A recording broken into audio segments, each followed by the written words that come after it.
Bonjour à tous, on se retrouve dans une nouvelle vidéo aujourd'hui. Je vais vous expliquer comment on change des pneus sur une machine à pneus professionnelle. On va changer des pneus de moto, les pneus de la Fazer. C'est parti.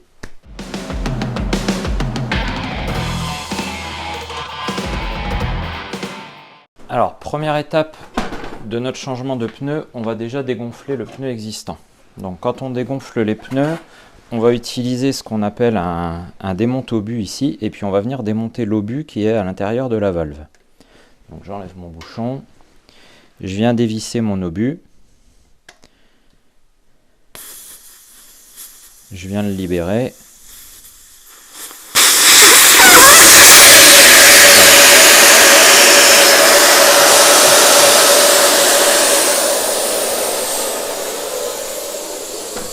Donc là, on a notre pneu qui vient se dégonfler. Ensuite, deuxième étape, on va venir détalonner. Donc on va venir décoller le pneu en fait du bord de jante. Le pneu, lui, il est monté en fait super serré sur le bord de la jante pour éviter qu'il tourne à l'accélération ou au freinage sur la jante. Donc c'est impossible de le décoller à la main. Donc pour faire ça, on utilise cette partie-là de la machine, c'est la détalonneuse. Donc on a une pelle qui est actionnée par un vérin pneumatique. C'est capable de pousser avec 2,5 tonnes de pression et ça va permettre de venir décoller le pneu. Donc je viens poser ma jante contre le support qui est là. Et je viens placer ma pelle de détalonnage en faisant super attention de ne pas frotter sur ma jante. Sinon je vais l'abîmer. Et puis là, j'ai une pédale ici. Donc je vais venir appuyer tout doucement au début. Juste pour vérifier que la pelle vient se placer correctement. Voilà, là je vois que je suis pas mal. Donc je vais pouvoir appuyer plus et venir décoller mon pneu. Voilà. Donc on va faire ça tout le tour.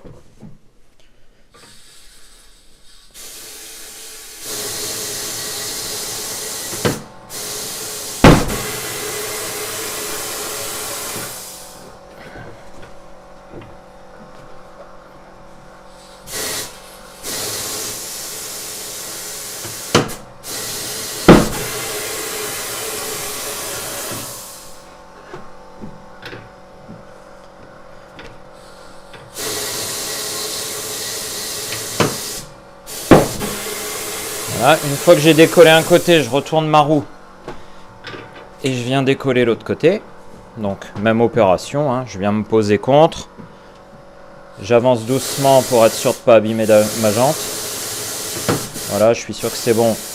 Hop, je pousse. Et on fait le tour tranquillement.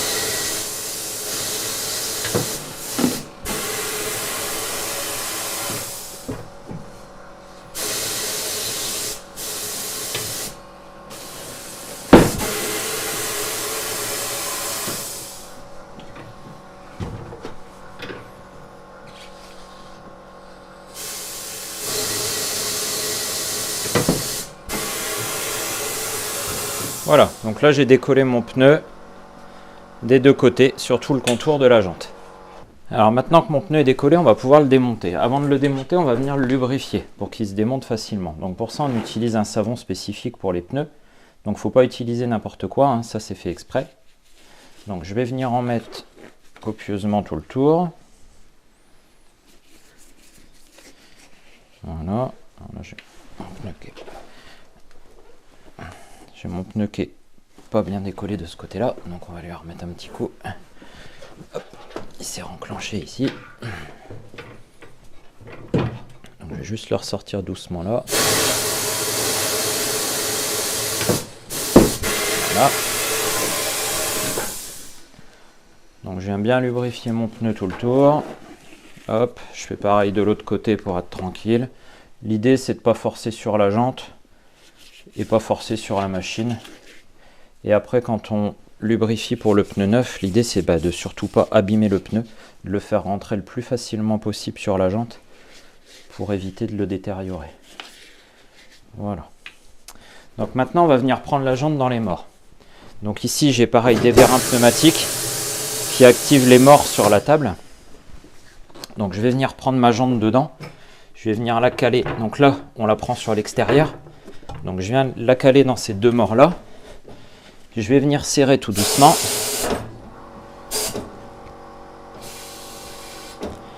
Voilà. Et là, je viens de l'appuyer et la verrouiller. Donc là, ma jante, elle est prise sur les morts. Elle ne peut plus bouger sur la table.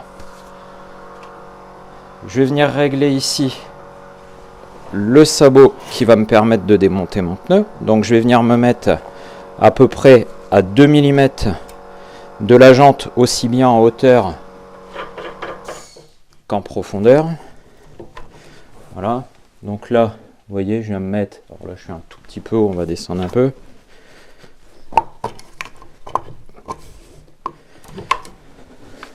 Voilà, je suis à 2-3 mm là, 2-3 mm là.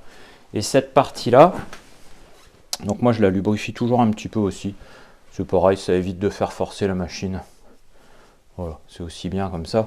C'est cette partie-là qui va nous permettre de sortir le pneu.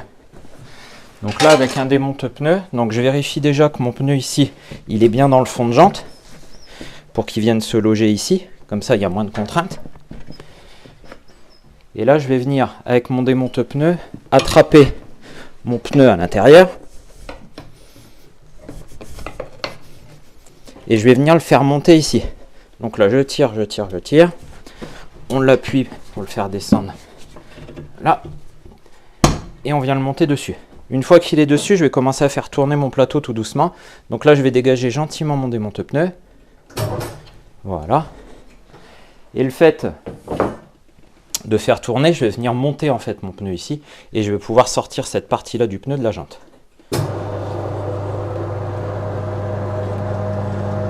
Voilà, vous voyez, ça sort tout seul. Donc là j'ai sorti cette partie là. Maintenant il va falloir venir sortir la deuxième. Donc pour sortir la deuxième, je vais venir repasser mon démonte-pneu ici et je vais aller chercher en dessous. L'idée c'est de le faire ressortir en dessous là. Donc je descends, je viens le chercher en dessous.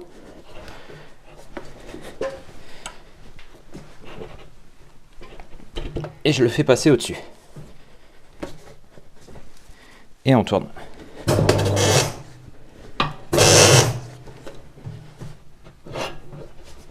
Hop. Alors il faut être bien dans le fond de jante. Là j'étais pas bien. Voilà.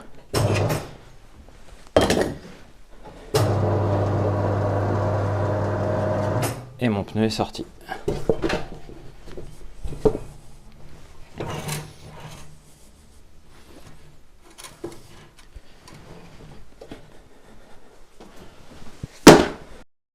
Alors maintenant on va venir monter notre nouveau pneu.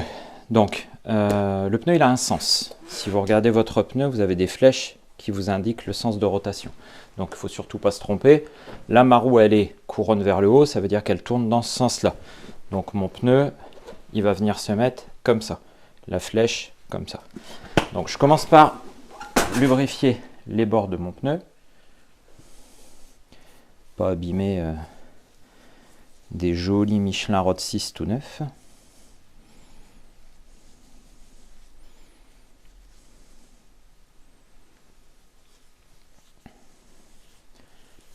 Donc je vais lubrifier les deux côtés. Donc ce savon là il est spécifique et il vous assure que ça va bien glisser au montage, mais que ça va sécher et puis disparaître très rapidement, et du coup vous n'avez pas de risque de jantes qui patinent dans la roue à l'accélération à l'arrière, ni de jantes qui tourneraient dans le pneu au freinage, ce qui serait une catastrophe sur la roue avant. Donc je vérifie que je ne me trompe pas sur le sens. Donc on a dit ça tourne dans ce sens là, ma flèche est dans ce sens là. Je viens plat à la main, je vais pouvoir enfoncer hop, un côté du pneu, ça rentre à la main, et on finit avec la machine. Donc je viens replacer mon sabot. Voilà, donc je vérifie que je sois bien placé.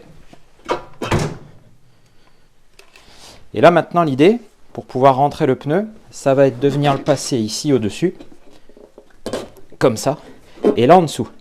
Et en venant frotter là, il va gentiment rentrer dans la jante. Donc il va falloir bien le tenir fermement. Et ça va y aller tranquillement. Donc je tourne tranquillement maintenant avec ma main ici, pour pas que le pneu ressorte. Et on y va.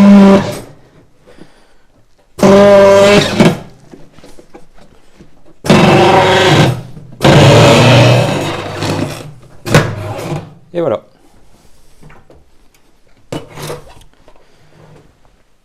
Le pneu est rentré. Donc là, je vais pouvoir libérer ma roue. Hop. Je vais resserrer les morts pour poser ma jante. Et maintenant, il va falloir placer le pneu sur la jante. Donc en fait, le pneu va devoir monter sur les bords de jante pour qu'on soit sûr qu'il est parfaitement plaqué. Donc pour faire ça, on va venir le gonfler. Donc on ne remet pas l'obus, on va gonfler sans l'obus pour avoir un meilleur débit d'air. Puis on va venir gonfler entre 3 et 4 bars. Donc ça va claquer, on dit que le pneu il claque. Donc il va monter, il va claquer 2 fois quand il va monter d'un côté et de l'autre. Et quand on fait ça, après on est sûr au moins que notre pneu est parfaitement placé.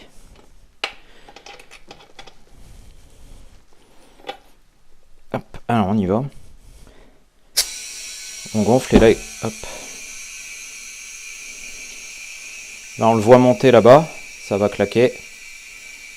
Donc là je suis à un peu plus d'un bar.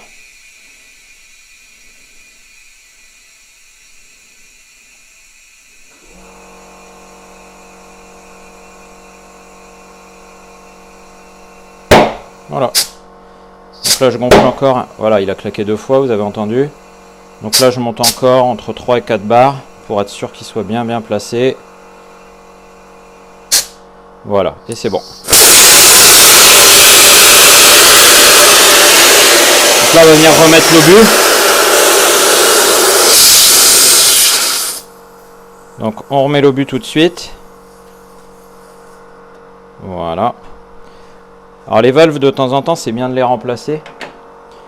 Donc là c'est des TR412, j'en avais plus en stock, je ne l'ai pas changé, puis elle n'est pas en trop mauvais état. Mais un coup de temps en temps c'est pas mal de les changer.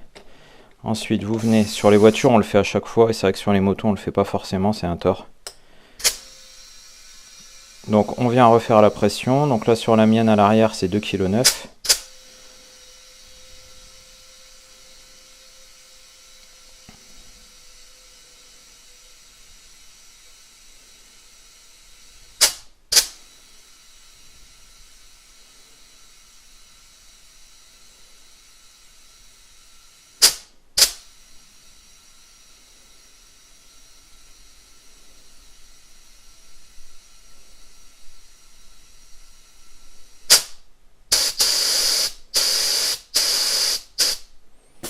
Et voilà.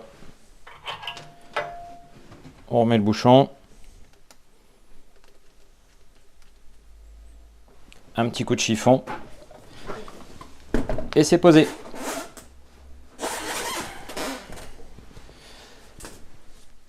Donc voilà pour le montage. Vous avez vu les grandes étapes de ce type de machine. Donc moi sur cette machine là, je m'en sers pour les motos et les voitures. Et j'ai une petite équilibreuse à côté, mais que j'utilise que pour les voitures. J'ai pas la broche moto. Pour les motos, je fais un équilibrage manuel. Donc je vais faire une petite vidéo là-dessus pour vous montrer l'équilibrage manuel. On fait ça avec une petite équilibreuse, ça coûte pas bien cher. Et c'est très efficace et très précis. De toute façon, le plus important sur l'équilibrage sur une moto, c'est la roue avant. La roue arrière, au niveau de l'équilibrage, on n'a pas une incidence qui est énorme, ça se ressent pas beaucoup. J'espère que ça vous aura plu de voir un petit peu comment on utilise ce genre de matériel. Et je vous dis à très bientôt dans une nouvelle vidéo. Ciao!